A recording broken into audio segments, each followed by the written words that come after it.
New this hour, the race to replace Governor Gavin Newsom heats up as the California governor fights to hold on to power. Ahead, we'll speak live with the frontrunner to replace Newsom, San Diego Mayor Kevin Faulconer. And new bombshell allegations about troubled first son Hunter Biden. A new report that his company helped to fund the controversial Wuhan lab. We'll speak with a reporter who broke the story for the National Pulse. Straight ahead. Plus, an inspirational story of a Marine's family reunited with his lost luggage. Ahead, we'll speak live with the Marine's grandson and the person who found that lost suitcase. That is a great story. Can't wait to hear that. All right. Hello, everyone. Welcome to National Report. I'm Alison Maloni. And I'm Joe Pinion, in for Sean and Emma. The two of us are here to guide you through the morning. All those stories and more this hour. But we begin with the Trump Organization firing back at the Manhattan DA's investigation of their chief financial officer. The Trump Organization slamming the charges as political and accusing the office of using Alan Weisenberg as a pawn. And for the latest, let's bring in Newsmax national correspondent Logan Raddick. Hi there, Logan. Hey, good morning. And Alan Weiselberg surrendered to the New York District Attorney and Manhattan District Attorney's office earlier this morning, and he's going to appear in court today for his arraignment alongside lawyers for the Trump Organization. The charges against Weiselberg are the first in a 3-year investigation by Manhattan District Attorney Cyrus Vance Jr. The indictments will be unsealed around 2 p.m. Eastern.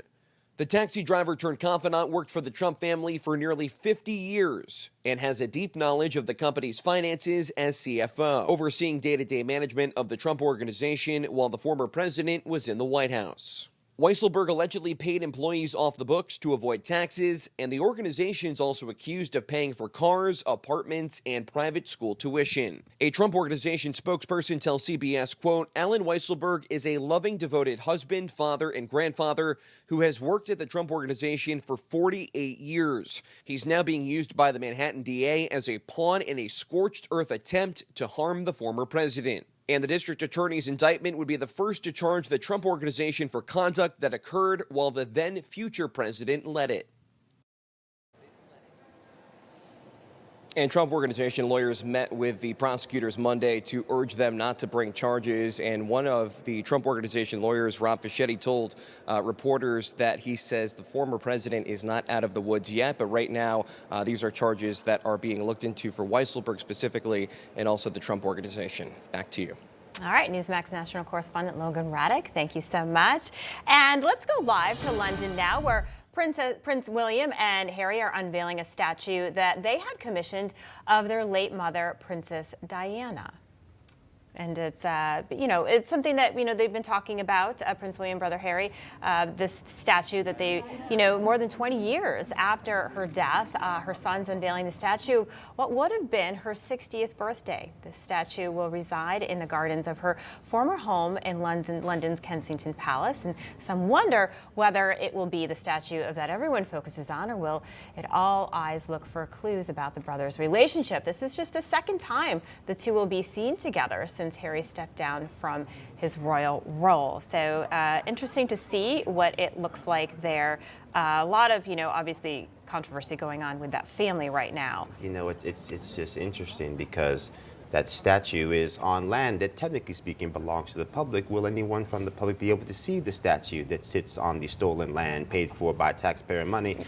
It remains to be seen, but I'm just happy to be here in America as we celebrate our independence. That's right, yeah. From the wretched people over there hanging out in Britain. Yeah, well, once we can see it, we will take that image Not live the taxpayers, again. Of course. No. We love the taxpayers.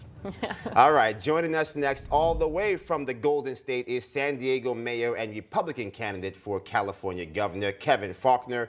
Mayor, thank you so much for joining us this morning. I know it's bright and early out there, but the fight to recall Gavin Newsom and restore sanity in California knows no hour of the day. Now, from a legal standpoint, as the front runner right now in this race, can you give us an update on how that fight is going, particularly the fight to get over the first threshold, which is getting 50% of those who show up at the polls to say enough is enough?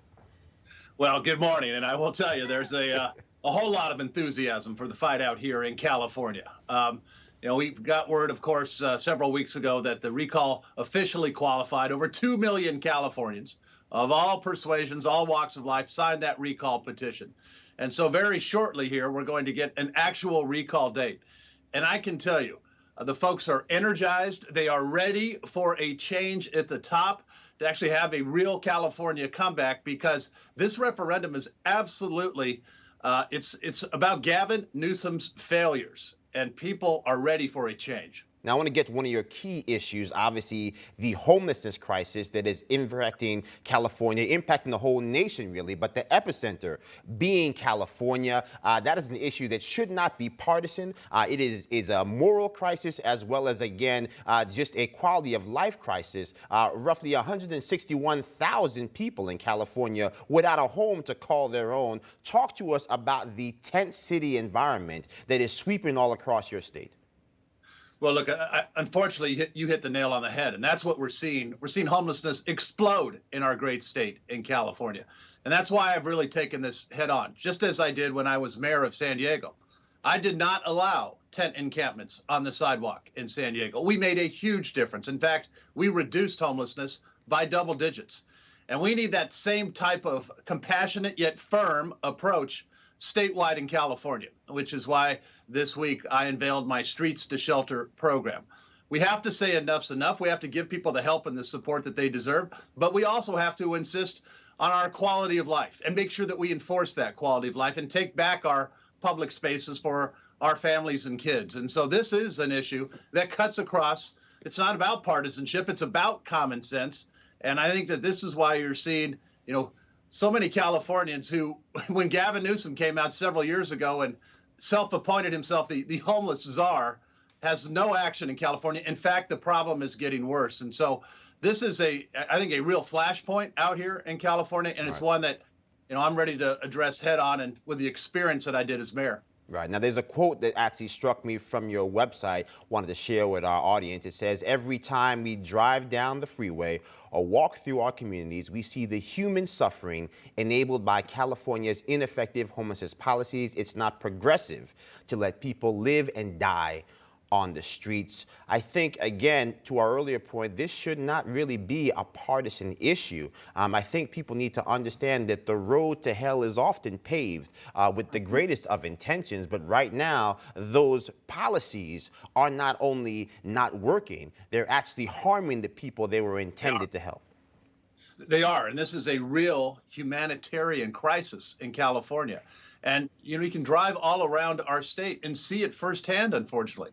It's getting worse, not better. And as I said, we have the tools to help turn it around. Why? Because we care about people. We care about people enough not to let them die on our streets and our sidewalks. And if you allow tent encampments, that's exactly what's going to happen. All right, my friend. I mean, it's really just a crazy thing. But Kevin Faulconer, we appreciate you waking up early to join us here on National Report. Best of luck to you. We'll talk to you again soon. Thank you again. Hey, I'm Rob Finnerty. Thanks for watching. If you enjoyed this video, please join the conversation in the comments below. Don't forget to subscribe, too. Hit the bell icon to be alerted to breaking news. And remember, there's a whole lot more on Newsmax TV, America's fastest growing cable news network. Newsmax TV, we're real news for real people.